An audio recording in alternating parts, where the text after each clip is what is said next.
Welcome to the Unlock Your Culture webcast, a monthly discussion about preserving traditional fire service culture in the modern setting. With your hosts, Sean Duffy, Pablo Jenner, John Hayowick, and Mark Alone. We hope you enjoy the show. Spelled his name wrong. Did I really spell his name wrong again? Yeah. Oh, it must be the wrong version. Whatever. John can punish me later. I give up. He's used to it. So on that note, welcome everybody to episode 6 of the Unlock Your Culture webcast that I am officially dubbing the train wreck episode because nothing has gone right so far.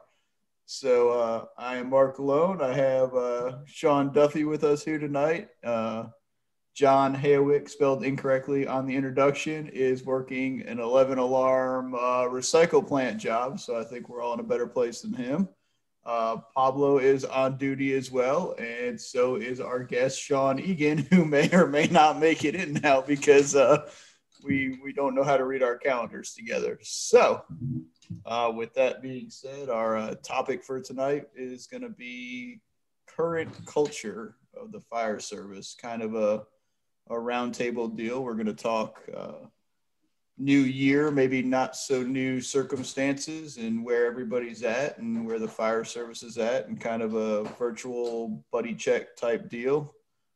Duffy's fresh off what, 72, Sean? 72 hours, yet he's here with us, so he gets the MVP award tonight. We got some of our usual suspects in here as our guests, so hopefully we'll get a little interaction here. So with that being said, let's begin. Where's everybody at, Sean? Let's start with you. What's new? What's good? What's not good? Oh man, well, as some of you may know, recently back in October, our department took over ALS transporting for the city. So that's been an endeavor, so to speak. Some good times, some not so good times. Definitely a change in our department. A huge culture shock for some. So we've been working out the bugs of that. It's been going pretty well. But one of the things that I found pretty amazing about this transformation is that our fire chief, he always made it clear to everybody from the start that we're still a fire department and that our duty still lays with providing fire service, even though that we're taking on this extra EMS. So when we got our ambulances, one of the things that he made sure he did, which I thought was pretty cool, and it seemed to create a good culture, was, hey, you're on this ambulance, you guys are my search crew.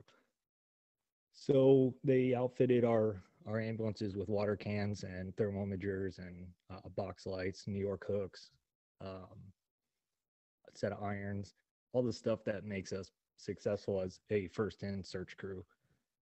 So I wanted to bring that up just because I know a lot of us happen to be doing fire-based EMS, and I'm just kind of curious how many agencies out there are utilizing their personnel wisely when it comes to that. It's really important that when we provide multiple services that we still don't lose our identity of a fire department. So does anybody have some special challenges, or are they facing something similar? That's just kind of something I wanted to bring up. Yeah, I know we don't do transport, Sean, but I know where we are, EMS is still relatively new to the fire service, if you can believe that. And so we're trying to go ALS, just non-transport, and just finding ALS providers that want to be firefighters is a significant challenge, which is really, really odd. Everybody thought that the floodgates would open and they'd be fighting for it. But when you don't have that history of, people doing both, primarily the paramedics where we are paramedics, right? They ride the ambulance, that's what they want to do. And so finding people that are dual certified that want to ride primarily the fire truck versus the ambulance is a challenge. And I think what a lot of people are finding is that they've gone the opposite, right? They've had a fire department that they've introduced ALS to, and they've sent people to school. And so you're trying to make firefighters into paramedics, where, that's its own unique set of challenges. But I know what I like when you talk about this topic a lot is that I think this is important going forward, as I think you'll see this become the normal across the country in the next, decade or two, is that the fire and the EMS is going to be even more combined.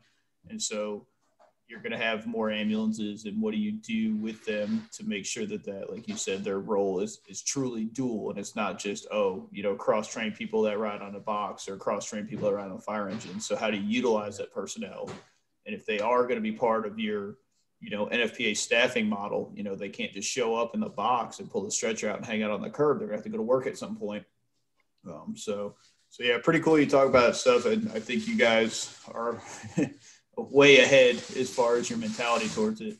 And I think you'd be interested, though, too, like outside of Florida, that I still don't think it's all that common. I think the bigger, like maybe out west a little bit, but the East Coast is still very, very much divided, to my knowledge, as far as, even fire-based EMS. A lot of them, the model I like the best, I think, is the one where you have kind of their I guess it's like the FDNY model, right, where they're still part of the fire department, but it's a different division almost. And so you're not having to do the back and forth kind of thing. But I don't think that's a fiscal reality for most places. Well, it's interesting that you bring that up because, excuse me, the thing is, well, if we're going to talk about culture, like we have to understand that we truly become what we accept, right? And when we talk about a department providing services like fire-based EMS, you have this division. If your goals and your values aren't aligned and everyone's not on the same page, what you have is you have firefighters that say, I'm just here to fight fires and do firefighting stuff. And then you have paramedics who are like, I'm just here to run medicals. And somewhere in the middle, you have the guys that are like, listen, I don't know why this is a big deal, right? We're firemen or firefighters. I'm sorry, right? So we're firefighters. We have a job to do, period. We need to be good at all aspects of this. Why are we fighting each other on one side or the other? 80% or more of what we do is medical. This is more important than the fire stuff. No, you're wrong. Fire stuff's more important because that's what's going to get us killed. I don't know if anybody's read the 10 line of duty deaths that have come out this year, but all 10 of those are from either in duty or in station activities or EMS related. So not to harp on EMS too much, but really to bring around, like, we need to start being unified. It doesn't matter what piece of apparatus you ride. It doesn't matter what service you're providing. When you're given a job, the citizens expect you to show up and be a professional. So the argument is, culturally, do you want to be a professional or do you want to be a minimalist? And if you can't sit there and understand that, hey, we provide this service, it's what's being expected of me, I'm going to be good at it, and you want to fight either side of that coin, then what you're truly fighting for is minimalism. Because a professional is going to come in and say, hey, I knew what I signed up for. This is what I'm doing, and I'm going to do the best damn job I can. So I've personally found it interesting watching this unfold, the arguments that happen between people, and they just don't understand, because you've had firemen that have really been firefighters for 14, 15 years, and now they're all of a sudden riding an ambulance. And that's hard for them to get through, And then you have paramedics who come in who have never been firemen, who are riding the fire engine every day because it needs a paramedic on it, Mm-hmm. So with those challenges, it's really interesting to see all these things unfold and how that culture is really being formed within the organization. Well, to me, it's a bunch of an ego thing too. And, I don't know, are you familiar with Jake Barnes? He does the 3-point firefighter. He's a pretty new podcast. He's out of Ohio. He asked me to do it. And I was going to do, I think, a keynote for their conference one year. It got canceled. But anyway, his last guest was a captain from his fire department who rode the ambulance for, I think, 20 years, fire-based EMS. And something that I really got out of his conversation, he said, I didn't really want to go on the ambulance, but I wanted a job, right? That's what he wanted to get in the fire department. And he said what happened was that the more he did the EMS mission, because they talked about how he's always positive, especially on the ambulance when everybody's complaining about the frequent flyer, the lift assist at 2 a.m. He's always got a good, bedside manner. He said, well, for me, it was, don't get me wrong, I love being a fireman, but when he got on the ambulance there, the ambulance went to every fire in their city. So he's like, well, I can ride this ambulance and never miss a fire, right? The price of admission. What he said was he fell in love with EMS in the course of riding on that ambulance. And I think a lot of our people, there's still that stigma that fire is, the superior service and, the redheaded stepchild EMS is, beneath us. But if you went into it with an open mind, I know when I worked private EMS and, as a second job, it just became too much, the hours, right? And being up all night, back to back. But I enjoyed EMS. I enjoyed running calls.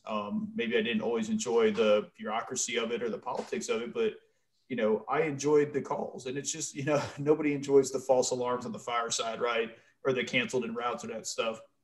And it's the same thing with the ambulance, right? Nobody likes the toe pain, right? And the 3 a.m. nausea and vomiting, but the true medical emergencies, the cardiac arrests, the shootings, the trauma, the strokes, right? Just learning the science behind that stuff. Like, if you don't have a bad attitude going into it, I don't see how you can fulfill that mission and not somehow enjoy it, right? It's the same thing as a fire. It's the investigative process. It's, working the problem. It's, putting your training to the test. So to me, that's an ego problem. And that's a negative of the fire service bravado and culture we have, is that we won't allow ourselves to embrace that mission because somewhere along the line, we told ourselves it was beneath us. And the irony is, and I think I've said this before in a couple of these, is the kids, man, the 18 and 19-year-old kids that come on now with this friggin' attitude of, screw EMS. I'm like, it's always been a thing for you, right? I've been in a relatively long time now, and where I started, it's always been a thing for us. We've always run first response, where I started volunteering at 17. So to have that attitude still there tells me that the older generation is perpetuating this, right? And at some point we need to tell them, hey, you don't have to love EMS, but shut up, right? Let these kids make their own decision, because it's not going anywhere. I think we figured it out by now. So that's just my observation. No, and that's a great observation, because if we're going to talk about fire service truly invested, Michelle's raising her hand and said she did the whole like third grade, like, could I use the pass thing? Like, I think we should let her talk. We should let her talk. Department that was one of the first fire EMS departments down here or in the country in general. And, there's a way to create a culture of inclusivity of people on the rescued units so that they feel like they're dabbling in both worlds. The reality matter is over 80% of our calls are EMS calls, and the fire service needs to reinvent itself in some way, because if not, we're going to be a dying industry. So how do we create a culture in which creates inclusivity? Well, on the rescue trucks on my department, everybody carries their gear, everybody carries the fire extinguisher, but you don't want to be the water can guy, right? So a lot of our rescues are also the ones that are required to meet up with battalion chiefs in order to accomplish RIT teams. It's not just standing in a front yard with a stretcher waiting for a patient to come out, because I went to fire school just like the people on a fire truck. I just don't have, I used to not have enough seniority. Now I have a platform bid, but it's, it's created, Sean's laughing. They call it the grouper. It only comes out twice a day to feed. But in any case, it's about establishing that culture that EMS people are included in fire and not just there to do, CPR and hand out Band-Aids. So, it's important. We also are required for checking out, the fire engines in the morning with the crews and knowing where we are. But more importantly, it's creating an air of camaraderie in a firehouse where EMS and fire, because we're all certified in everything, at least down here, where we can rely on each other, where a rescue can show up and go into a fire and do the initial, primary search while the engine is finding water and the engine is, running a line to the front door. And so I think that the initial stigma is one to adapt to and overcome, because EMS sometimes really blows, right? But it's true. No. But with the amount of EMS runs, that we go on, over 80-something%, It's the future. It's the future. It's how we make money. And a lot of it is PR, right? So just putting a smile on your face and walking in and taking the blood pressure at 2 o'clock in the morning, or resetting the I've fallen and can't get up button at 4 o'clock in the morning for the fifth time. But that's what we're hired to do. We're not hired to sleep on the job. And it was a shift with us too. I mean, a lot of you know who Bill Gustin is. Bill Gustin was one of the strongholds of, I'm not going past an EMT and you're not putting that medical box on my truck. And bless his heart, he certainly came around, and he's an amazing fire god. But even he had to come around to accepting the fact that EMS is the wave of the future. And had he not, he would have been naive to that. But Ladder 2 was definitely one of the last trucks to go from BLS to ALS. It's definitely a progression, but it's making sure that everybody feels included on both sides. That's that culture shift. So absolutely, those are all great points. And I'll tell you one thing that I learned, and this is what I tell everybody else. I don't know how it is for everyone, but for me in my city, our staffing levels are really low. We have generally 2 people on a fire engine and 2 on the rescues. All right. So what I tell the people who ride the rescues, understand you are the backseat firefighters, period. You're coming up, you're going to work. You're just showing up in a different piece of apparatus. That's all that's happening. All right. So for those gung-ho firefighters that I love, right, because I like to think that I'm one of those too, is every EMS you run on is a pre-plan, period. Right? So Absolutely. you got to look at the position that you're in and say, okay, I'm giving this tool that the guys on the fire engine don't even have. Because if they're not on this call with me and I'm here by myself, I'm the one that's getting the layout of this house.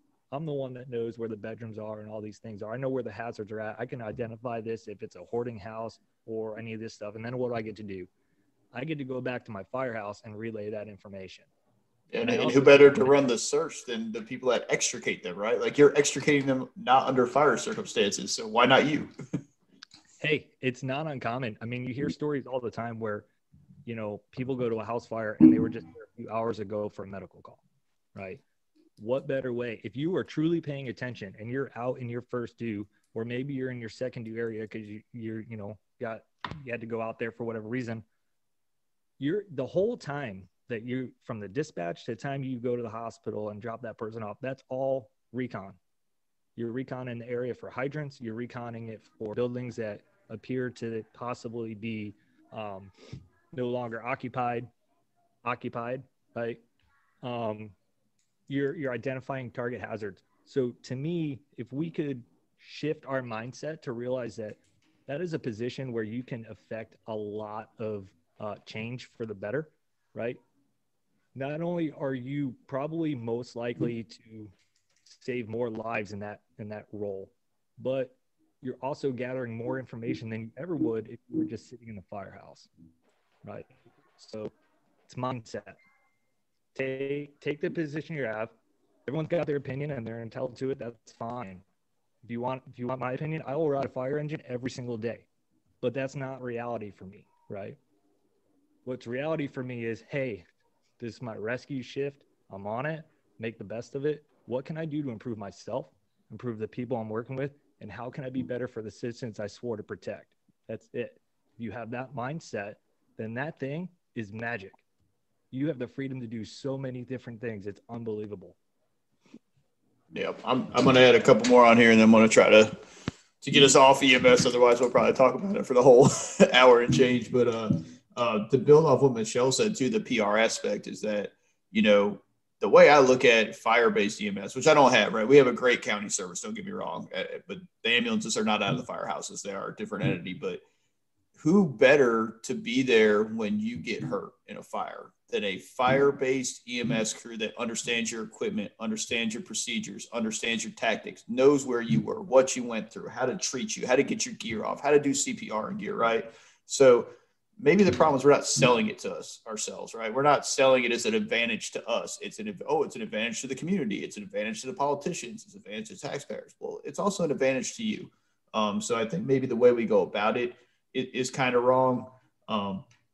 And then also, I think, and I talk about this all the time. Every time I have this EMS conversation, I talk about Norfolk, Virginia, because my buddy Jared works there, and I think they have a great system. And their system is that they split the shift on the ambulance. It's where I think a lot of the animosity comes from, is that 24 hours on the box and 24 on the engine or the ladder, or the I say rescue company. I know for you guys, it rescues an ambulance, but the squad or whatever you want to call it, right? Those are all vastly different tours.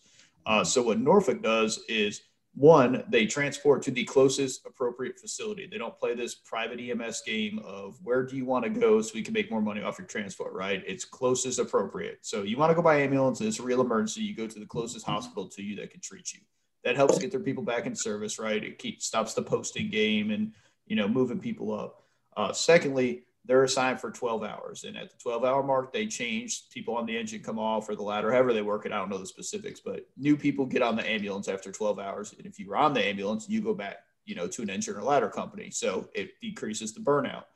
Thirdly, I think it's at 18 hours. If you've been on the box for 18 hours and you're still running calls, by medical control orders, your ambulance is out of service at that point until you can get back and switch out, so that nobody gets stuck on that ambulance for 24 hours. So I think if you have some kind of a practical mindset like that, to where it's not just throwing the newest people or the overtime people on the ambulance all the time, it's everybody's taking their fair share of it. It's consistent across the board, and it's developed with a mentality that, one, the ambulance is going to make you tired. It's all day. It's nonstop. We know that. We're not going to change that. But two, recognizing that we have less mistakes, right? We have better patient care outcomes when our people staffing that ambulance are not so exhausted and then running fires on top of it, right? Going back to like the old school public safety model, right? You can't have a cop that's been out, doing cop stuff all day, and then they go to a fire and they go back to the squad car. It's the same thing with EMS. So, and then third, what I was going to add is that I think it's the same, unfortunately, as the whole prevention approach, right? Like, back to the ego thing. Like, we don't want anything that's going to take away from that fire service, firefighter crap, right? But, EMS saves a lot of lives. Prevention saves a lot of lives. Enforcement saves a lot of lives. So if you're here to truly save lives and serve the community, while we would all rather be screaming into a house fire, at some point we have to evolve to recognize that we can save lives in a lot of different ways. So if you are truly there for the community, like you say you are, then it doesn't matter if you're on a structure fire or a lift assist, right? You're serving the community in some fashion. So awesome topic, dude. I love talking about that, especially with level heads. They don't get it. We're just not going to talk. Yeah, any of the guests got any, or our attendees here got anything to add to the conversation? Alan's chomping. I see him. Come on, Alan, let it, just spew it out. Give me some of that New Jersey I miss. I'm glad to see that, fire and EMS are integrating, because, fires are down. We're always going to EMS calls anyway. So, but there's also like the department that I just left exactly 3 weeks ago today, took a major step back. They actually went from having 3 ambulances assisting the private ambulance service to having 1 ambulance going strictly on fire calls, which is fine and dandy. But the sad part is that's all they expect these guys to do, is pull out their stretcher and their cooler and stand by and wait for somebody to get hurt. Everybody who was on that ambulance was a certified firefighter. And there were so many uses that they could have been used for: RIT, assisting, dragging lines and whatnot. They even refused to let us wear our gear. They gave us each brand new gear and said, yeah, you'll never wear this. Jeez. And it's like, what good is it then? It's not. And you have these guys that are like busting their hump, doing this, doing that. I mean, they ride 3 on an engine, 3 on a truck, and there's so much work to do. But yet you have 2 people standing by looking like idiots that they could be put to work. And I couldn't grasp it. I'm like, you wanted us to be firefighters. All of us, most of us came to them as firefighters, experienced firefighters, and yet they just put us on the side like the water boy. So I'm going to ask you, in your department, when that happened, what did you see culturally? What happened? Morale. Culturally, and here's another funny thing. We had paramedics on the department. You put them on the ambulance, you think you're sending them to death row. They're like, well, we're firefighters. Then why'd you become a paramedic? Oh, so I can get the stipend. You spent how many thousands of dollars to get $200-300 more a year in your paycheck. You know, I had guys that went home halfway through the shift knowing that, well, if I show up for the shift, because they would rotate people onto the ambulance if we didn't have the staffing. Well, they learned if they called out sick, their next shift in, guess where they were going? The ambulance. So when they go halfway through the shift, oh, I don't feel well, I'm going home, and they don't get penalized. You know, they don't have to do another shift until their rotation comes up again. But it's just, if you know, you're either going to do it or you're not going to do it. And if you're going to do it, you need to do it correctly. Yeah, because here they went out and spent $500,000 on 2 ambulances, plus all the equipment, plus this, plus that. They've already burned through 1 EMS coordinator, and the service has only been around 2 years. You know, I just didn't get it. Yeah, and you know, not to keep on the topic, because I know Mark wants to switch topics, and which is fine. Mark loves EMS. Who's he kidding? I do love EMS in its own way. Here's the problem. All right, let's bring it back to the fire side for a second. All right, what happens? You're certified. You got bunker gear. You got all that nice stuff on it, but they're not allowing you to be utilized to your full potential. So what happens when you do show up first? Okay, and you just sit there and wait. And believe it or not, it happened twice to me and my partner.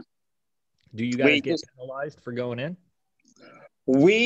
Both times we were fortunate enough, the engine that we shared the house in rolled up right behind us, but my partner and I thought about it. It's like, you know, what if 9 didn't roll up behind us? I mean, exactly right behind us, and you know, we had to go in. I mean, I can only speak for myself. I'll take my lumps. You know what? If I'm there first, and yeah, you know, I can do something, affect the rescue or confine the fire or hit the extinguisher, I'm gonna do it. Other guys would be like, oh no, we can't. You know, we're on the ambulance. So that's it right there. You hit the nail on the head. Okay. The minute you show up and you put your bunker gear on, you're signifying what? That I'm ready to go. I'm here to help you, right? I'm going to mitigate this emergency. Mm-hmm. Have created that culture in the fire service. And I know I used to work for a department like that. It drove me crazy. No, you're on the ambulance. Okay, that's fine. But I also swore to protect lives and property. And I happen to be here first, and you got 6 minutes later. What am I supposed to do? Right? Yeah. You will literally have crews that will hide behind the policies and procedures and not do the things that they're supposed to be doing because they're on an ambulance. And what that really is, it boils down to, is they don't train. They don't train on how to be more efficient in those scenarios, how to be safe in those scenarios, right? We're not asking anybody to be cowboys and just dive in windows and do crazy stuff. We're asking you to use your mind, use your training and your experience, and do the right thing, right? Mm-hmm. So we created that culture that it's okay if you don't. Now here, I'll tell you this. Do the wrong thing on an EMS call, what happens? Oh, they come after you like, you know, there's no tomorrow. Yeah. If you're found negligent, that you could be possibly facing jail time, right? Yep, absolutely. Your certification or your license. What happens when you show up and you go, I'm on the ambulance, man. I didn't go in because I'm on the ambulance, and someone dies in a fire? Oh, absolutely. Happened? Absolutely nothing. Nope. Right? So we have to get better at realizing that just because an ambulance shows up first, if we go that far to give them bunker gear and allow them to carry that title of a firefighter, you need to let them be firefighters. Absolutely. Either Michael or Michelle are waving high, or they have something they want to add. All right, go ahead. Well, first of all, I can tell you from a fully, fire rescue department where we're both, there are plenty of people on a fire engine that bid it because it's slower, and it is not unheard of that all of a sudden you get on a fire scene and you're getting dressed, and that person who loves the EMS part is not getting dressed at the door with you, and they show up after the fire's done. So let's not forget that there are two sides to this coin. Absolutely. It's important to recognize them. I think Michael's going to add to that thought as well, right? Honey, go ahead. So first of all, I come from more of the system where the people on the ambulance were treated like second-class citizens. When I got hired, you went to fire school, you went to EMT school, and you got put on the ambulance the minute that you got your EMT card sent in the mail, and then you got off when the chief felt like taking you off. So it was, I listened because for 25 years, I was so attuned to it. Alan, you caught yourself. You said something about a guy calls in sick and something about being punished by going back in the ambulance. You caught yourself saying punished and you stopped, right? You know what? That was the word that came out of my mouth. I don't think that was the word I intended to use. But right. Truth be told, if the person's scheduled to be on the ambulance, they call out sick. Guess where they're going next shift? I get it. So I think that we're talking about culture, right? I think it's important to bring that up, which is it's still treated or viewed as a punishment. Now, I'm going to take a second, a totally different approach to the ambulance showing up in front of the building. Now, I'm not going to tell you that there's nothing that those people could do. And Sean, I'm going to respectfully take a different approach to if the EMS people do something wrong, they get their license taken away, which is true. The 2 and 2 out regulation was put in there to protect us from us. And if 2 firefighters show up on the scene and go in to do a primary search in a building where there's not a known life hazard and they get killed or injured, they're violating the law. Right? There's a regulation that says you're supposed to have 2 people on the outside of the building before you can commit 2 people inside the building for fire department operations unless there's a known life hazard. That's law. Right, that's OSHA 1910-134. But can I ask you something real quick there, Chief, on that? So at what point do we get into imminent arrival? And I only asked because I just read another one today about, I think it was Escambia had a grab on a house that was reported to be unoccupied. They did a VES, they made a grab. So this is... Listen, just because you did it right doesn't mean that you were right in doing it. Sure. I'm just, we brought up the legal aspect, which is we can argue if we get in there, it sounds so wrong to say, which is why I like saying it in the confines of the podcast. Not that there won't be other people watching this, but it's not recorded. Don't worry. Yeah, you're good.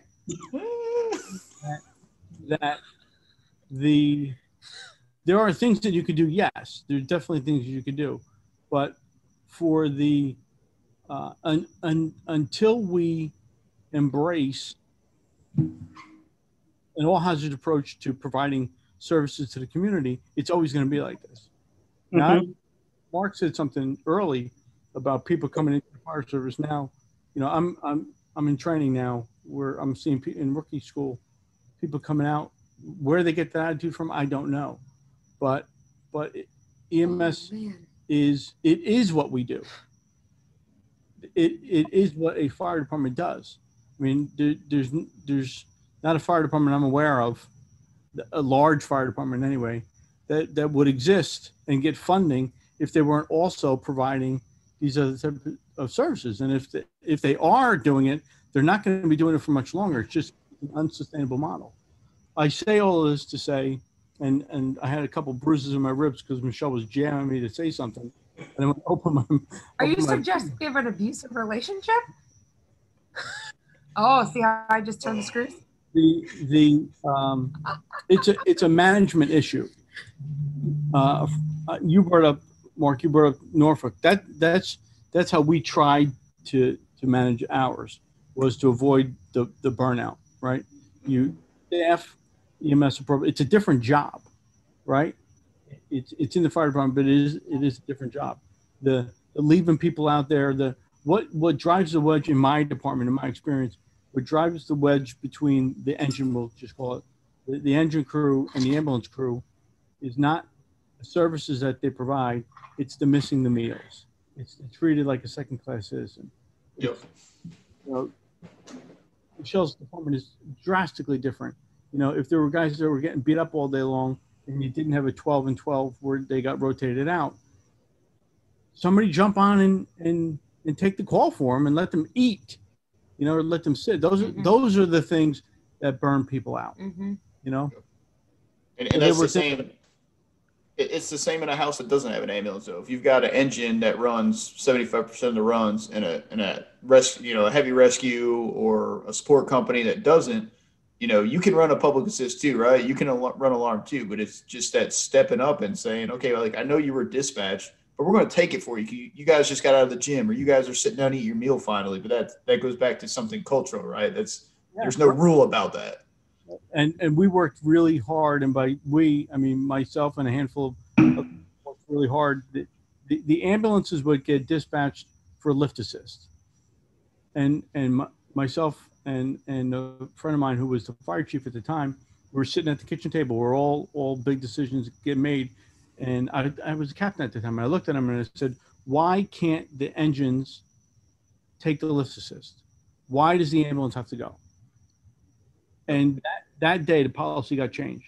The run volume for those people that were sent to the ambulance went down drastically just based upon that. Just enough to take a breath. There are things that you can do. If you're not inclined to do EMS work, you may never have an affinity towards it. I don't know. I'm completely unfamiliar with the people who only want to do EMS, but I'll close to say that we can be our own worst enemy sometimes, which is why we talk about culture. So appreciate you guys. Yeah, and I think Chief, what you bring up too with the 2 in 2 out and stuff, I think it's just it's a difference in perspective from somebody that has been a chief officer, right, and from guys that ride on the rig, because you will never convince the guys on the rig that makes sense, right? You'll never do it, and like you said, sometimes we put rules in place to protect us from ourselves.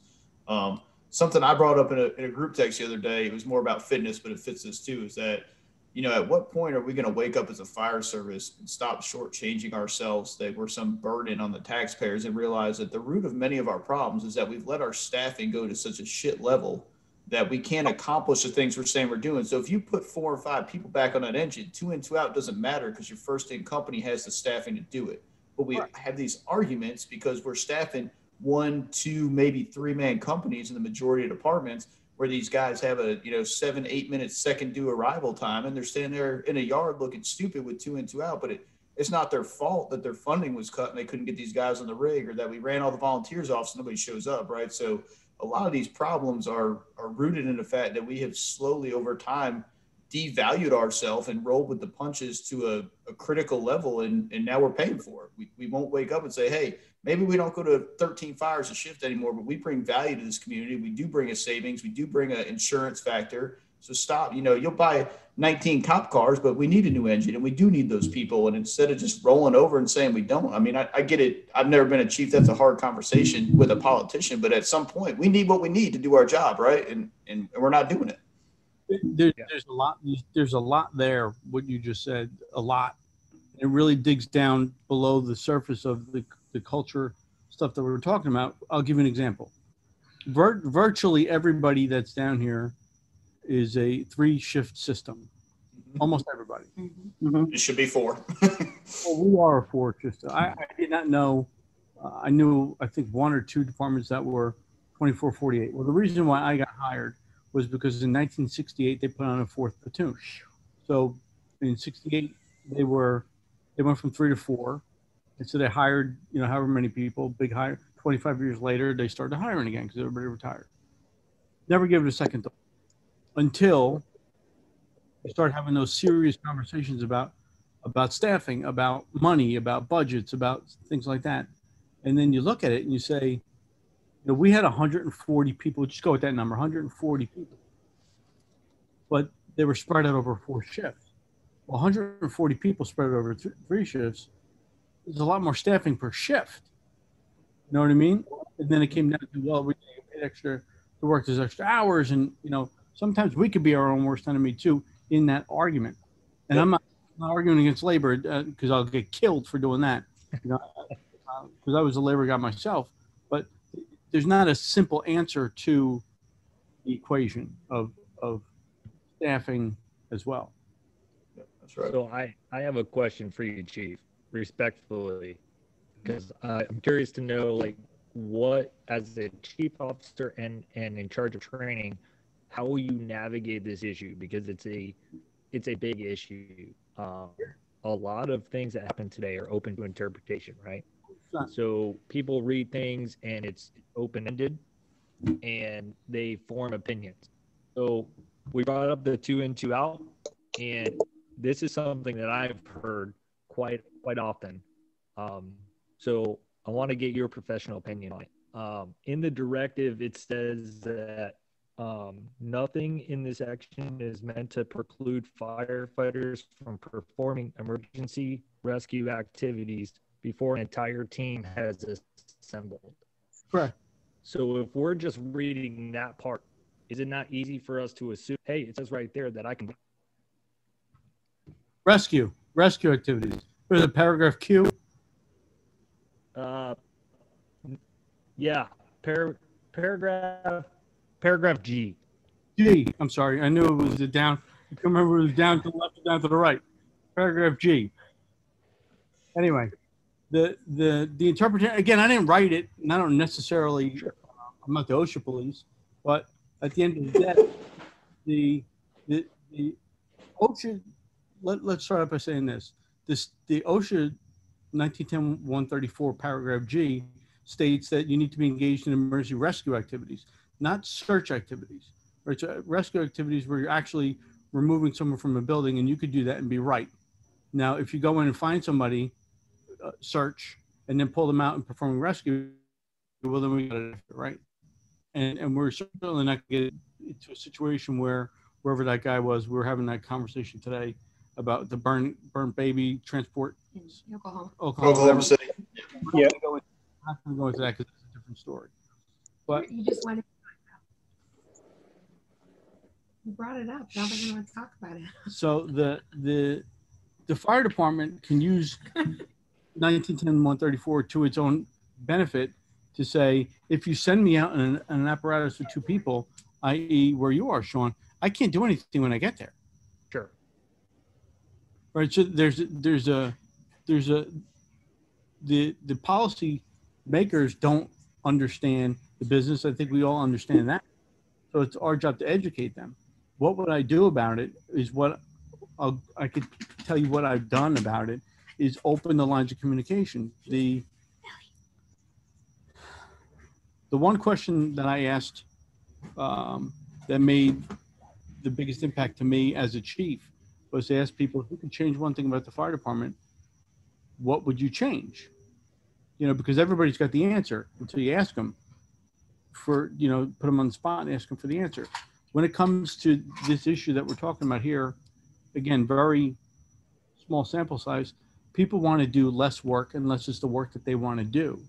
Sure. Which is the definition of selfish, right? This is the work that the fire department does. Do you want to continue to be a member of this fire department, right? I got hired in 1995, and 20 years later, I had guys still saying, well, when I got hired, they said, we were only going to have to do X amount of time in the ambulance.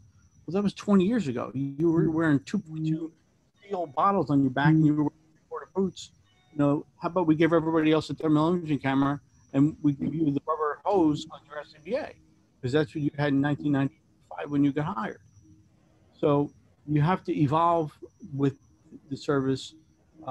You have to listen to people. A lot of those complaints are superficial. They're bullshit. They're on the surface. You got to dig, and that's what you guys are doing with this podcast and the work that you're doing is allowing people to dig down beneath that surface. What is the complaint? How can we make it better? One of the things that we did was we changed our ambulance rotation policy. Instead of putting new people onto the ambulance, we didn't put them onto the ambulance for a year. We did that for a couple different reasons, and they were specific. Number one, if you came out of fire school and EMT school, it didn't make sense to put 2 brand new people on an ambulance and go out there and make decisions on their own, because we don't have officers on our ambulance. So we said, let them do a year where they're in a company, they're getting experience, they're seeing, they're getting used to the business, they're seeing how decisions are made before we just put their feet to the fire that way. Another thing is we know that that's where the interest is. The interest is in going to fire calls. So get them interested. Don't burn them out initially on the EMS stuff. And then we only did it for 12 months, and then we took them off, and we split up that initial 2-year ambulance rotation into 2 1-year You know, it's like running a 13.1 miles one day and then running 13.1 miles the next week is a lot different than running a marathon in the same day, right? It's not the first 13 miles that get you. It's the second 13 miles that get you. So we did the same thing with being on the ambulance. You break it down and you take that burnout factor away. There are things that the administration can do if they care about their people. The service is going to be provided, right? It's just a question of who's going to do it and how they're going to feel about it. So there's a lot of different things that can be done. I love that. I love that we brought that up, because there's something that I feel strongly about. And what I feel strongly about is that culture and leadership are intertwined, right? I truly believe that leadership is the architect of culture. And that could be for positive or negative. Very well put. And so I'm going to offer this, and it's going to kind of transition us to something else here too. Is I think this whole argument too is kind of like a lot of what we see elsewhere, where the answer is in the middle, right? So I bet if you ran the statistics and the data, the likelihood of a 2-person ambulance arriving by themselves for a significant amount of time where, you know, action was required is probably pretty low when there's not an obvious rescue hazard. I would argue that. I've never seen the data, but I bet if you ran it, it would not be as statistically probable as you think. So I would offer the answers in the middle, right? You arrive first, and it doesn't have to be an ambulance. I've worked for places that run 2-person fire companies, right? Daily. That's their staffing is 2 people on a fire engine. So you're in the same boat. But what can you do when you get there, right? If there's only 2 of you, there's a lot to do, right? You still got to find a way in the place. You still got to do your 360. So instead of focusing only on, you know, we need to get in there and search, why not complete all the stuff that has to occur outside the building first, so that when the engine gets there, it's water on the fire? Or, hey, what's the best way of finding a rescue exemption where there was no rescue indicated via radio traffic than looking in the windows? How are we going to soften the structure? What's the best place in? Where's the fire, right?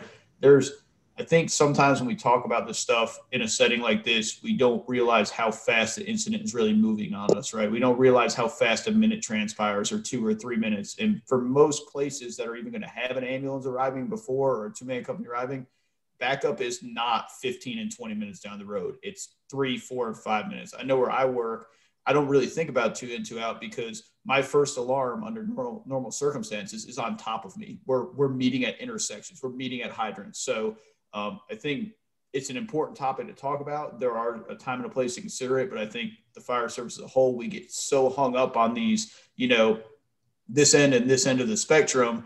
And in reality, like I always teach, is that we got to find ways to get in the middle, because that's where we're at. So that's going to bring me out of EMS, for better or worse. And I want to talk about something. I wrote a blog about it, I think last month, and just as we roll into 2021, I think that we all thought, oh, it's a new calendar year, so COVID goes away and we go back to normal on January 1st, right? And, you know, we had an election mixed in there, with all these crazy things going on in the world. So I know for me, I took a little break from social media that's kind of turned into a kind of a longer break than I thought. And what I've noticed, and so let me explain my break from social media. First of all, I didn't get off social media, because a big part of what I do with the fire service is through social media. However, I removed Facebook from the background on my phone. I turned like all my notifications off except for text and phone, to include email, to where I got to go look for it if I want to know about it. And so I've made my way back to having those social media links on my desktop. My notifications are still off, because it's just reduced my anxiety level by about 1,000%. But what I've noticed after that hiatus is that social media, and I'm just going to speak to the fire service, I'm not going to speak about personal social media, but the fire service social media to me has kind of turned into the high school cafeteria, right? It's all these little groups of people. And if you're not in with this crew, then you're not cool, and you can't hang out with us, and you can't sit here. And if you don't go to this conference or that conference, or subscribe to this guy, and every single point he says or she says, right, you're just not in with the in crowd. So I want to know everybody else's perspective. You know, where do we feel we're at culturally as far as the fire service as a whole? Because to me, what I learned through 2020 and already in 2021 is that I think the reality of where we're at as cultures and fire department is not what we're portraying at these conferences and through social media. And I think when a lot of the conferences and classes and stuff started either getting canceled and rescheduled or didn't happen at all. People were forced back into the confines of their own culture, right? They couldn't go travel down to see Duffy in Florida and hang out with like-minded people. You know, they couldn't travel to Firehouse World and FRI and, you know, FDIC to go hang out with people that get it. So now you're stuck in these confines of your own department with maybe people that don't. So, you know, what is the reality out there? Are we making the progress we think we're making? Are we acting like a bunch of high school kids? And, you know, EJ's shaking his head. I'm going to let him go first. You know, where are you at on it? Because I think it's ridiculous. I think people are acting like children, and it's driving me away from them, to be honest with you. It is. And you know what? When I read that, first of all, I thought you were spot on. Thank you. And you were the second person. Haywick was the other one that I realized, you know, after, you know, either kind of, you know, going in my own hole or pulling back or whatever, realizing I wasn't the only one that, that I did it over the summer. I kind of withdrew from everything because I had a lot of stuff going on. When I came back, I had lost kind of lost contact with John, which was odd. And, you know, and the contact wasn't reciprocated because I found out he was going through a lot of the same stuff. And then there towards the end of the year, I pretty much took like a 6-week break from social media, much like you did, and came back and was like, oh, like, what are we doing? You know, I was watching something yesterday on Twitter, and I jumped in and commented, and I said, well, look at that, a conversation instead of a debate. How refreshing. Like, you know, I just don't get it. And I say it in my own firehouse all the time. I say, look, I didn't join this organization because I missed high school drama. Like, you know, let's grow up and be adults about stuff. Like, it's just, yeah, I don't get it. I mean, I don't know if it's just because I don't have that mindset where I'm going to, you know, I feel like I got to fight or challenge everything I see or hear. You know, I don't get it. You know, it's kind of along the same lines of, you know, like when you have instructors, you know, like if I go to a class taught by some guy in FDNY, you know, I'm sure what he's teaching, if he's teaching tactics and stuff, it's probably great. And it's worked solid for years with what they do. It might not work in my small rural volunteer fire department. So, you know, like I said, so I don't understand this whole, you know, I guess, I don't know. Do you say cancel culture? Like, you know, like that's been coming around, like you said, if you don't fall into that clique or that mindset, then you're, you know, like you're barked down or dismissed. And I don't know. I just think as a whole, we can be better than that. Yeah. And I heard I'm next month's pick up on what EJ said there. agrees with what she has to say. Understand, when we go to fire conferences and we do all these things, you're with people that are just like you. That is the 1%, right? All the people, of course, are going to be in the same place. But when you go back to your firehouse, and it's just not reality.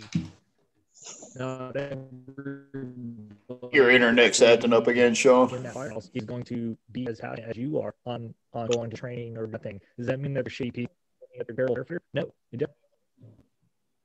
Your internet's cutting out again, Sean. I don't know. It's being weird. Carry on. Yeah, sorry, man. But Michelle, you say something, I think, too? Yeah, I think next month's speaker is super cliquey, and very much everybody agrees with what she has to say. So just forewarned. But that said, you know, when you talk about that type of culture and, you know, Sean put in the chat, we become what we accept. That starts to affect people on, you know, a moral level. And that in itself has significant consequences to an individual. And, you know, it's really important to understand that and how it affects culture of a Yeah, and I think, too, you know, EJ, to your point, something I realized, too, and me and Michelle have talked about as well, is like, you know, I would go through my friends list, right? And what I realized is that I had become that person that where if you had a fire helmet on your social media profile, I accepted you because I didn't want to be that, rude person. And maybe you heard me on the show or you follow my social media or you saw me teach a class and, so you want to know more about me because I remember being that person, right? I remember when I got turned on to conferences and stuff, like I wanted to subscribe to those people. But what I realized is that I'm not connected to this, 1,200 people on my friends list. And when I got away from social media, to your point about falling out of touch with people, is that my phone got a lot quieter, right? And so all these notifications I was getting from Facebook and Instagram, once they stopped, my phone wasn't ringing. My text messages weren't going off as much. So I realized, who really mattered and who didn't, I guess. And so when I came back, it made it easier to kind of to look at these people. And I'm like, I used to, I couldn't scroll fast enough to see what, this guy was saying or that guy was saying. And now when I come back and read it in a different context and perspective, it's very aggressive a lot of the time. And it's very confrontational and it's very, like you say, clicky, right? And there's always been clicks in the fire service. And, something I wrote in the blog that's really hit home for me is that I remember people talking about the whole advantage of nationalized conferences was that firefighting was too regional. Everybody had their own terminology, everybody had their own tactics, which, for better or worse, it's going to happen in regions. You have what you have. But since COVID started, what I've watched is a shift, and it was starting before COVID, but it's really taken hold now, is a shift back to the regionalized training. And the problem with that is not that it's not good training, it's not strong minds. It's that now you're basically drawing out of that same pool of people constantly. You're not inviting new ideas in, you're not inviting different perspectives in. And so it's kind of funny to me how everything's gone full circle back to that. We fought so hard to make FDIC a big thing and Firehouse a big thing and FRI a big thing. And now we're back to, we started having these little regional conferences and now everybody's got their own conference, right? You can't throw a rock and not hit a conference now. And it's always the same people. So I don't know that that's a good thing or a bad thing. I just know that what's come out of it to me has been a very much, if you're not down with us and how we do things here, then, kick rocks and go somewhere else because that's how it's going to be. And I don't think that's the message that we need to send as a fire service. No, Mark, can you hear me? Yeah, I can. All right. Who's just wanting to say something? I'll let them go first. EJ. It's EJ again. Yeah, and but even just on a simpler level, I mean, if you're, if you kind of get into one of those cliques and that's just kind of, the reaction's always aggressive or negative or whatever, that takes its toll after a while. My like I said, I'm a volunteer firefighter. My day job, I remember going through a stretch where, there was a group of 5 of us that got to lunch every day. And we were all just absolutely miserable. We'd get out of the office, we'd go to lunch. All we did was bitch about work and we were all miserable. And I was, we were all looking for other jobs. They all got other jobs and left. And all of a sudden, my job wasn't that bad anymore because all the negativity was gone. Absolutely. So, I mean, it's easier to be negative than positive, not to water it down or kind of make this all cliche, but you just can't wonder, if everybody would just take that little step to be a little more positive, like what would it do, the way social media can control or influence on a mass level. It's like, what would that do if we all just decided just, what, it's going to be a little nicer for once. Yeah, and how many posts have you read where like somebody asked a question and like it's literally it's this simple. It's right.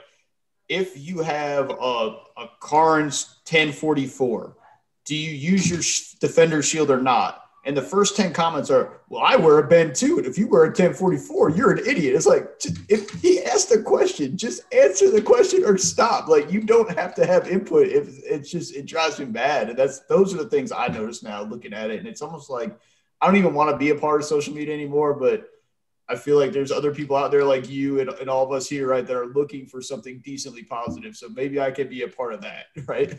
Yeah, and you know what? While I tapped out, I missed, I think it was the November episode of this, and I came back and I like just caught the December one like by a day, and I'm like, and that's what drew me back in because I'm missing the good stuff. That's right. And I need it. I need stuff from outside, but man, it's hard sifting through the rest of it to get to the good stuff. It really is.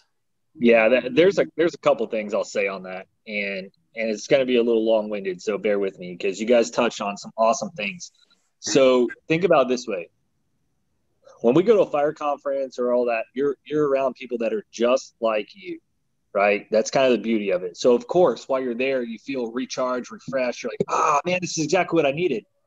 But along the lines of we become what we accept, understand that when you go back to your firehouse, not everybody's as engaged as you are. Not everybody is as passionate as training or going to fire conferences as you are. And that's okay, right? But what we tend to do is, oh, you're a piece of shit because you don't go to a fire conference and you don't train and you don't do that. And we cause this division, right? And in the same sentence, we're going to complain how bad our culture sucks because nobody wants to do anything. But you're the reason why that's happening, because you come back thinking that you got this ego that you're better than everybody because you went and trained with a bunch of firefighters for a weekend. That doesn't solve anything, right? We're all, if we're truly in this thing together and we're fighting for the same thing and we're on the same mission, then it's about learning how to speak people's languages, right? And what I mean by that is there's different dialects of the same language and there's different languages, period. So if I speak the same language as you, but we're on two different playing fields, I'm never going to gain buy-in from you. If we're speaking a completely different language, never going to gain buy-in from you. It's about communication skills. So rather than come back and be an asshole to everybody, right, and pick on everybody for their beliefs or anything, take the time to talk to people. Hey, why do you feel this way? All right, cool. I understand a fire conference or, pulling line every day. It maybe not be your thing. What is your thing, though? Why are you here? What drove you to the fire service? Obviously something, drove you here. So what is that? How about you come up with something that you're passionate about and you teach us? Create that buy-in, right? Create that crew integrity that we're all after. And you just can't do that. And there's just so much out there now that, God forbid, you have an opinion that doesn't align with what somebody else wants to push down your throat. It's like the end of the world. We've lost the ability to have intelligent conversations and look at things from a different perspective. Look at your personal life. Okay. I know every single person on this podcast right now has had an issue in their life that it took somebody else from outside of the problem to give their perspective on it, to have that light bulb click and you go, oh shit, I didn't think about it that way. You're absolutely correct. So if we can do that in our personal lives, why can't we do that in our professional lives, right? We're literally with these people a third of our life. We put our lives in their hand, but yet we can't get along. It's the most asinine thing I've ever seen, right? We have to find a way to say, hey, leave the ego out of it. What's the primary mission? The primary mission is for me to go home, for you to go home, and us to save as many lives as possible, as much property as possible, right? And be as safe as possible. That's what it is. It's about preparation. So if only one person's preparing, it doesn't do any good. And if you're shutting everybody else off on the crew because you're being a dick, that definitely doesn't do any good. You look at all these fire sites out there. There's a bunch of them, bunch of satire ones. Hit it hard from the yard's a big one. Hate that site. All it does is make fun of people, right? But we're telling people that's okay, right? It's just part of the job. Like, this is what we do. No, that's not what we do, right? We have to squash that shit while it starts, right? And not have that be something that's okay. So, of course, right, you want to navigate to the people that aren't going to go against the grain and aren't going to cause friction in your belief. But that's kind of like the whole point of being an individual or having different views, is to share common thoughts and find a common ground with two separate viewpoints on how to accomplish the same goal. Yeah, and one of my chiefs told me something one day. We got talking about leadership and maturing and becoming an officer and stuff. Is nobody gives a shit how good you are, right? You could be the greatest hose dragger that's ever walked the face of the earth, but if your team is not equally as good as you, it doesn't matter, right? And that's your job, whether you're the formal leader, the informal leader, you just ate up with the job. It doesn't matter. We have turned this into an individual job somehow. And that, to me, is where we've steered wrong. And it's hard, right? Like Sean said, how do you bring somebody to the table that doesn't really want to be there, right? Or doesn't seem into it, or makes fun of you for being into it? And, again, I preach, I could literally call my class balance, because that's what it's all about, right? So you got to find that middle ground. I've had guys that would tear the street up for 8 hours, going out and learning the district and pulling line and throwing ladders. And I've had guys where it's like, hey, if you'll just give me 2 hours out of our 24 and pretend that you give a shit for me, then I'll be happy with that, right? Because I know you wouldn't have done anything this day. So if you do 2 hours of me or 3 hours of me, I know you're better than we started, right? We're not going to get worse training. I think we can all agree on that. Even if you're not really into it, I think you could agree on that. So that's a point that's been driven home to me in my journey through leadership and maturation is realizing, especially as you do move up in a formal leadership role, that it's not about you anymore. And I know for me, I bought into this leading from the front thing that I learned from some of these people we're talking about on social media that made it sound like you needed to be the best out there and that's how you led. And no, what it's actually about is, getting out in front and, empowering your people to be better. And sometimes that means that you got to put what you want to do back, right? That means you got to put your reps last. You got to go do them another time. And maybe you got to work on them. So that's a hard lesson to learn too. And I think it's cool that other people have that same view as me, because I've been ate up, for the past few months with just how just off the chain social media's got from people that I used to consider informal mentors to me that I looked up to from afar, and now I can't get away from them fast enough. I don't like it. It's like this, dude. You and I have talked about it, right? For some reason, right now in the fire service, I don't know why there is this like obsession with becoming a celebrity. Like everybody wants to be noticed and famous for something, right? It's stupid. All right. But in that quest to get that fame and everything else like that, like people lose their genuineness, right? Like you could start off and be a great mentor and do all this other stuff, but if you're not careful and you will let your success like get a hold of you, then you just become cocky and arrogant. And then you express that on everybody else. You 100% just forgot where you came from. The mission you started on, which is to improve the fire service and share knowledge and help people grow, is tainted. And now you're doing the exact opposite, because now you're more concerned with image and money than you are with anything else. And it's terrible. Like you see all these little training companies popping up, and nothing against them. Like, that's great. I love to see training. But what is the intention? Are you doing that because you need a part-time job and it's easy to get your instructor's license and make a class and go teach it and pay for it? Mm-hmm. Or are you truly saying like, hey, I'm doing this not for money. I'm not, I'm probably going to lose money doing this, but it doesn't matter because the end result is that there are better firefighters that are better equipped, right? So with that, I wrote something earlier today because I'm working on our culture lecture. It says, what we call culture is usually the result of what a founder or leader has imposed on a group that has worked out and has created buy-in, right? So if that's the result of culture, right, we impose these things on people, it's created buy-in and everything else, understand that that's not always a good thing, right? It's not always a good thing because it boils down to what are you imposing on people, right? What values are you instilling in them? What mindset do you want them to have? What's their skill set you want them to have? If you're okay with tearing people down and arguing with people, especially in a leadership role, which doesn't have to have collar brass, right? Every single one of us is a leader at some point. If you're doing those things and you're doing them openly, all you're doing is spreading a message that that's okay, and you're creating the culture in your department that it's okay to treat people like that. And that's the issue I think we're facing. Yep, I agree, dude. And so the last thing I'll say about social media too is something you guys probably already know, but I think needs to be emphasized too, is that, nobody is advertising their adversity, right? In a negative way, right? Nobody is going to go on there and tell you about how bad their day was or where they screwed up at work. It's always going to be, look at me, look at me, look at me, right? And something I have always tried to do, especially by writing, is that I may not say it's me in general. I may phrase it as we, because we as a fire service are a team, right? But a lot of what I write is about things I have not been successful in, things I have failed at, my flaws, my character flaws, right? My stumbles. And I try to keep it organic like that because that's, I think, what resonates with people. People don't care, like I said, go back to my Chiefs comments, people don't care how good you are. People want to know how bad you were at one point and how you overcame it. That's what really motivates people. That's what really leads people. So when you're looking at social media right now, you got a bunch of impressionable people that are out there trying to model themselves after,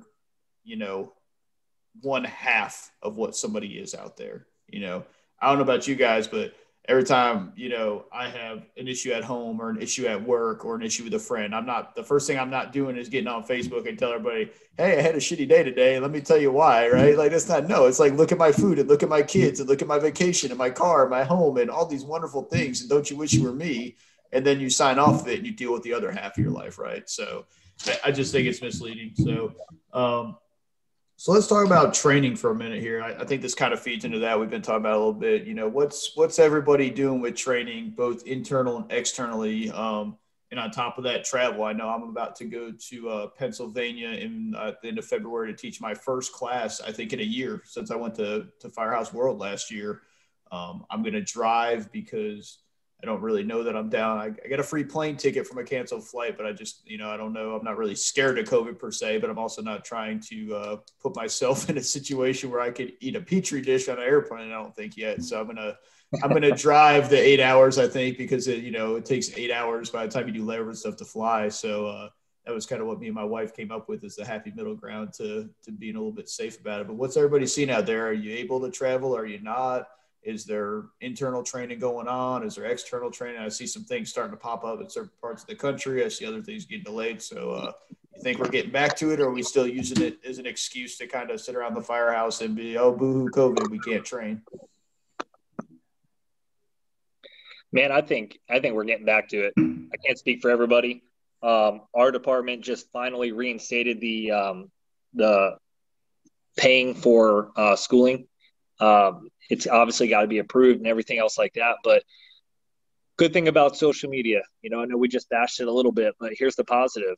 There's not a damn day that you sign on social media where you can't find some type of training going on somewhere in this country. So positive, right? Yep. Now, I don't see, when I see pictures of these things, I see lots of people attending them, and doing that. So I think everybody's kind of tired of that stagnant mentality of, I can't train at the firehouse and I can't train anywhere else. Like, we still, regardless in the middle of this pandemic, we still have a responsibility to keep our skills up on both sides of the spectrum of what we do. Right. And I think, that the numbers have kind of decreased as far as like allowing students, how many students we can have, but the amount of content has not decreased. If anything, it has increased. And I think that's definitely a positive. Yeah, I think you're right there. I would kind of look at it like sports, right? Like, sports initially was canceled, and then, slowly they started finding a way, right? I think the fire service is saying, and to go back to what you talk about your motivation for training and teaching stuff, right? Like, this might be the time where you're going to take a loss, right? Or maybe you're going to break even on a thing because you can't have 100 students, you can have 50. And I'm not going to get into the whole pandemic thing because it's such a fiery issue, because it's been so politicized. But, if somebody told you that there was Ebola in your community, you'd probably be freaking out, right? So, just be smart about it. You don't need to have 100 people.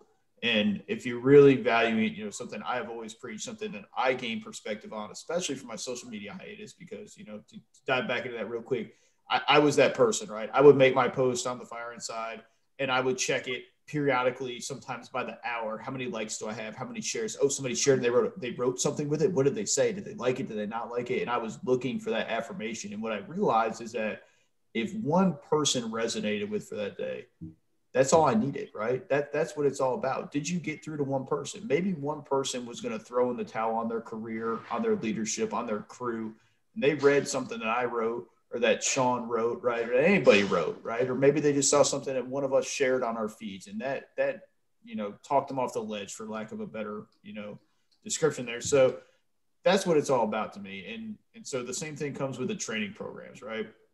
You shouldn't be bringing training to your department so you can make a profit on it. I get volunteer departments put on classes so they put fuel in their trucks and stuff like that sometimes, but that's not your goal. Your goal is to make people better. So to bring it back to the sports thing, they're still playing sports, right? And in some states they have people that are attending live, and some they don't, right? They're just being smart about it. They're trying to keep their distance. They're trying to limit exposure, washing their hands, cleaning stuff, right? So I'm like you, Duffy. I think at some point you got to get back to it, and maybe getting back to it doesn't look the same going forward as maybe it looked a year ago before this happened, but that's the start of it, right? Now I fully believe in 2 or 3 years, life will probably be very much like it was before. I don't have the doom and gloom Sure. outlook, but I think we're so wired into instantaneous, things in this culture and the society that we live in, just as humans, that a year seems like a long time. But can you manage the Spanish flu, right? Like technology is different, so. I think to tell people these days that it's going to take 2 and 3 years, oh my God, that's forever. But look how fast the year went by since this started, right? Who thought we'd be here now? So. Well, I'll throw it out to you like this. Anyone who says training has stopped hasn't tried hard enough, because realistically, what is training? It doesn't mean that you have to be in gear every time. It doesn't mean that you have to be pulling lines, forcing doors, performing like any hands-on skills. Literally, everybody has the opportunity to do training every day at their disposal within their organization. Okay. Review some SOPs or SOGs, review your protocols, review table talk. Let's discuss an article somebody read. Let's do something. Like training is all about gathering knowledge, right? And it's all about putting that knowledge into play. So check this out. Hey man, I happen to be into ropes. I am my rope rescue technician, sir. Guess what every fire engine has? A bag of rope. So throw the rope in on the table and say, hey, let's refresh some knots. And then when we're done, I'm going to show you this knot that I learned, and this is its purpose. What have we learned, right? You learned an additional knot that you didn't have in your bag of tricks before, and you refreshed on your old stuff. So to say that, oh, I haven't been able to train for a year, to me, that's just an excuse. You have been able to train. You just chose not to.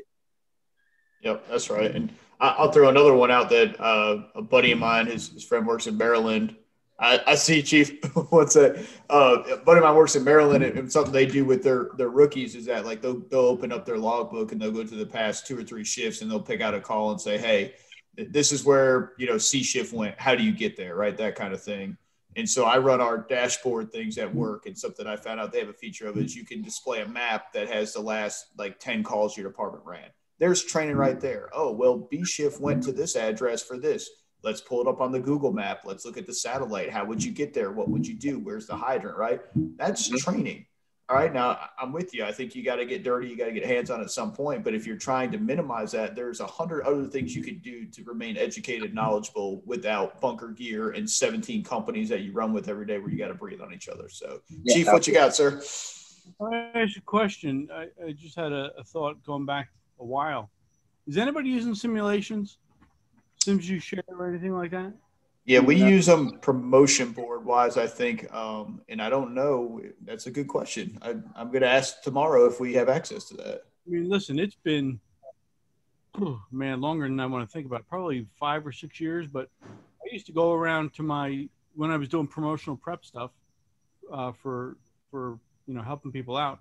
I would go around into my community, take a picture of a house, something that looked interesting to me, add a little smoke, add a little flame, add a little whatever, and just roundtable. I mean, you don't even really have, with the advent of what we're doing now, it's so interesting because I'm kind of zoomed out. You guys are really the only people that I can tolerate doing this. I swear, it's bad. It's bad. I can't take it.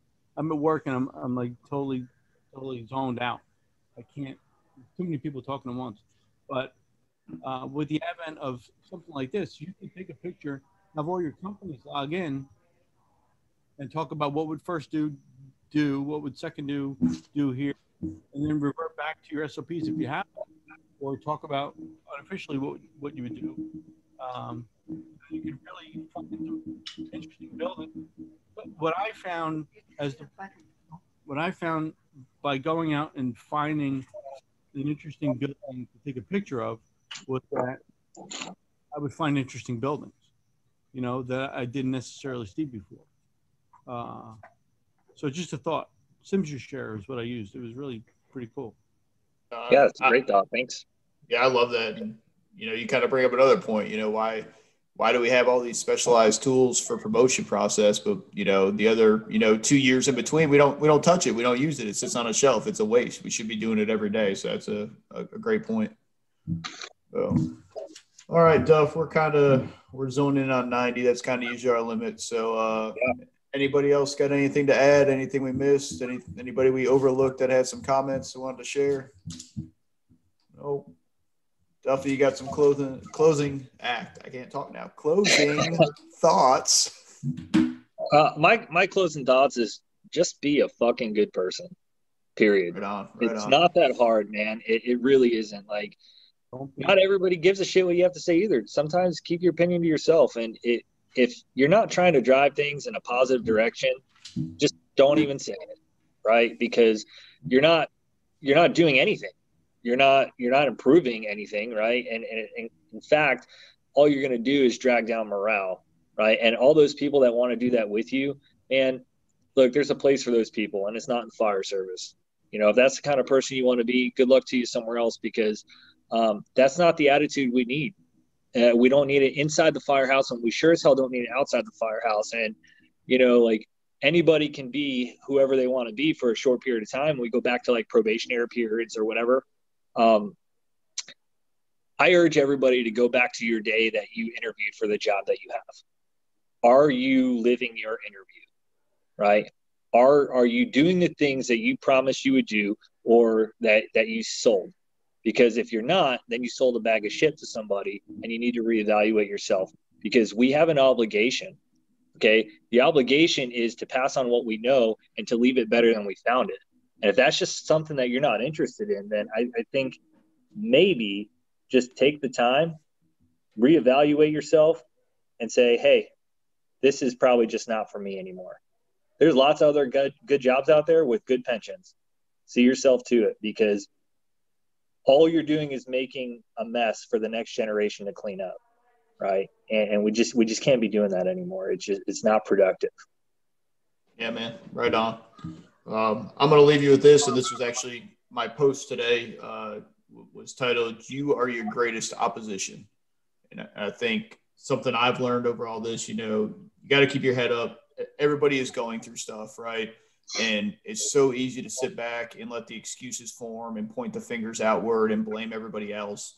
But, you know, if you really think about it, this was about the time last year that we were starting to learn about the pandemic, right? Nobody really thought it was coming yet, but this is when the news reports, oh, there's this thing going on overseas. And, you know, who would have thought we'd be here right now, right? We've adapted, we've overcome. I would say that Zoom came out of the pandemic, probably one of the best things that's happened to me and the people I've been able to meet and interview and this whole project. So, you know, just keep pushing your head forward and look in the mirror first. You know, it's not always everybody else is the problem. It's not the department. It's not the chief. It's not the politicians. It's not the rank and file. It's not the officer corps. Sometimes it's you. And if you're a solution to every problem in your culture is to fix somebody else, then you have not taken a hard enough look at the mirror to realize your role in that. And then to further that one step, the thing I always try to say, we mentioned earlier, is one person, right? Change one person on your department, because you may not resonate to 100 people on that roster, but maybe you resonate to one. And for those of us old enough, and, you know, no offense, but I think we're old enough in this group we have tonight, is that, you know, it's like the Brady Bunch, right? You start with the middle screen and it branches out and it branches out and it branches out again. And if you don't know what the Brady Bunch is, get on YouTube. I promise it's there. So don't start with Michelle. You know what the Brady Bunch is. Lying. I saw your face earlier, too, when Laura was talking about, like, in 65, they put on floor platoons. You were trying to figure out if he got hired in 65 or not. So you're not safe from that one. But Wow. Yeah, I saw her face. So, but yeah, one person, right? So, I'm 25. Speak for yourself, Mark. Oh, everybody knows what the Brady Bunch is. I know what Chips was, and I wasn't alive when Chips came on, or Emergency. So please, so. But yeah, so I thank you guys and Gal for hanging out with us tonight.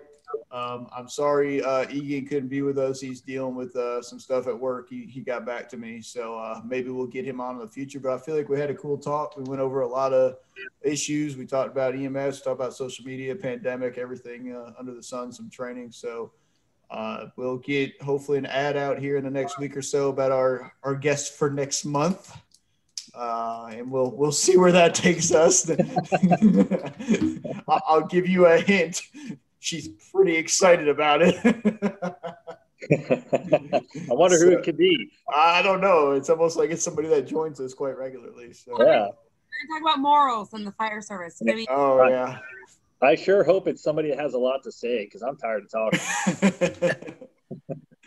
So with that, we'll end the recording. I don't know. It's kind of the normal crowd. So if we want to hang out tonight, we'll hang out. But let me turn the recording off. Again, thank you for joining the Unlock Your Culture webcast. And join us next month for our guest on morals in the fire service, if that doesn't scare you away. So everybody have a good night. We have morals?